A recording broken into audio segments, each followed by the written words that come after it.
my good friend, Senator Anthony Sykes. Members, we are so privileged to have this guy here with us tonight. When I got to the Senate, I got assigned a mentor senator, and I got assigned a good one. It's this guy right here. And before I got there, there were a lot of 47-1 votes. Yeah. When y'all sent me there, it became 46-2. That's right. So I often say that y'all doubled his production in one election there. But there's not a week that goes by that he and I don't strategize on some conservative legislation to try to stop whatever scheme or something that's being hatched, or even this week to stop legislation that would allow a tracking device to be put in your driver's license by the government. How ridiculous. So we've never had a governor candidate like Randy Brogdon, small business owner, guy who built something from really, I mean, you're going to talk about that. Yeah, we'll talk about that. But thank you so much for welcoming me here tonight. I appreciate that. Thank you. And I can tell you, it was a great day for me personally when my productivity did double, in fact. And I give Anthony all of the credit for that. I can tell you, you are well represented by Senator Sykes in the state Senate. He has done a tremendous job. He's become one of my good friends. He's actually one of my go-to guys now, even though he's about twice as young as I am. He is a seasoned legislator, and I value his opinion, and I pick his brain on a regular occasion. And Anthony, I appreciate your kind words, and I am excited that you're serving with me in the Senate. Thanks for being here tonight. Thanks for reintroducing me tonight.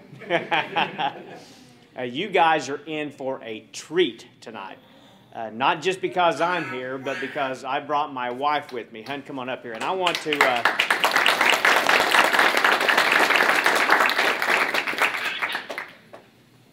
I want to spend a few minutes and introduce myself here in just a minute, but before I do that, I want to introduce Donna to you. She is a very active member of this campaign.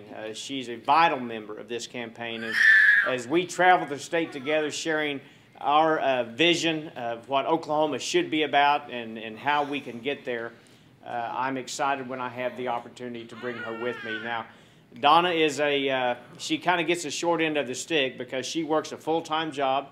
We live in Owasso, Oklahoma, and she drove over here after work today, and so we could get here on time. And we'll be driving back, and she'll go at it again tomorrow. But she is a vice president of a bank in Owasso. She is a lady in every sense of the word, and you're going to see that. And as Donna greets you tonight, I want you to just imagine for a minute what a wonderful and a beautiful First Lady she will make, because she would truly represent this state very well.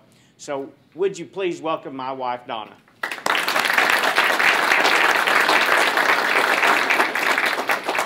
Thank you all so much. And I assume this is not working. Is that correct? That's just for the camera. Oh, that's for you. Okay, sorry, I messed you up there.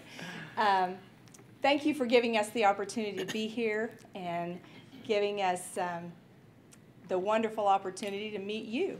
I have to compliment you. We've been fortunate to travel through a lot of the Republican groups in Oklahoma, and you all are engaged and involved. Yeah. Just to hear the reports from everybody, and creative and fun on those door prizes, I'm just liking it. You did a really good job. I'm proud of it.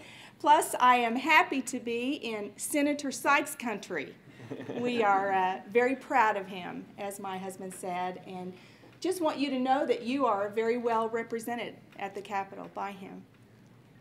But thank you for giving your time. Thank you for being involved, engaged, and thank you for making a difference in your world. Thank you for taking time out of your evening to review a candidate and make a decision on who you're going to vote for. When I am in the process of doing that myself, two attributes that I'm looking for are honesty and integrity. Now, I know that when I say those words, they're many times overused. And I know that you can pick up someone's political material and you can probably read that on about any one of them.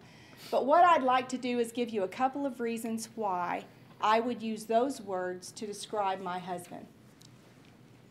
Randy was a business owner in Oklahoma for 30 years, and one of those businesses was a mechanical contracting firm. And he provided heating and air conditioning services to Oklahomans. Well, as many of us, we all love our air conditioners in the summertime with all of our heat and humidity. So many times in the summer, the business would be very, very busy. All the mechanics would be working. It'd be pretty much 24/7. And then the winter months would come along and business would slow down. You know, we don't have as harsh of winters as we do summers. And throughout those years, on numerous occasions, I saw my husband cut his own paycheck in order to meet the payroll, in order to maintain benefits and to avoid layoffs. In the political arena, I saw him do something that I have never seen another elected official do before or since, and that was to rebate $30,000 of campaign contributions back to his contributors. He'd won the race, he had a surplus, he felt the honest thing to do was to give it back. Many people have asked me what my role would be in my husband's life if elected to this position, and that's a very easy question because it's the same role I've played in his life for 37 years, and that's the role of his best friend, his confidant, and his supporter. As far as what I might have to offer to the state of Oklahoma, if given the opportunity, I would share a personal passion for volunteerism. Randy and I have always been involved in volunteering all of our married life. I was a homeroom mom, and my husband coached Little League. We helped young students learn to read, and we've also been involved in volunteering in many different capacities within our local church. For the past 6 years, I have been the secretary for the Education Foundation, where we raise funds and give those back to teachers in the form of grants. I am a mentor at the Pregnancy Resource Center, where we help young women with unplanned pregnancies. And I teach finance classes to the incarcerated women at Turley Correctional Facility in hopes that once they've served their sentence and are reintroduced into society, they'll have a better opportunity for success. I do truly believe that Oklahomans helping Oklahomans make it a better state in which to live. I can tell you that my husband has my vote, and that I believe Oklahomans would be well served to cast their vote for Randy Brogdon for governor. Thank you.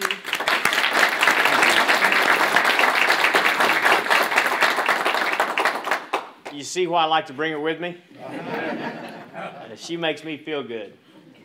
We were talking in the car on the way over here and about what I was going to talk about tonight, and I said I'm going to give him a good old red meat Republican rah-rah tongue lashing, and then we're going to take a few minutes and answer some questions. And I said, you know, sometimes it gets a little intimidating standing up before a group that I don't know very many people in here. Only a handful of familiar faces. And, you know, sometimes, every time I want to make sure when I have an opportunity to speak to someone that my words are meaningful and that you get something out of it, and I don't just leave you empty-handed. And that's a little intimidating. And I said, you know, it's easy to get nervous. And Don said, hon, you don't have anything to worry about. I have heard you give many, many speeches. And every time you give a talk to anybody, you always do a wonderful job. And you're so articulate, and you have nothing to worry about.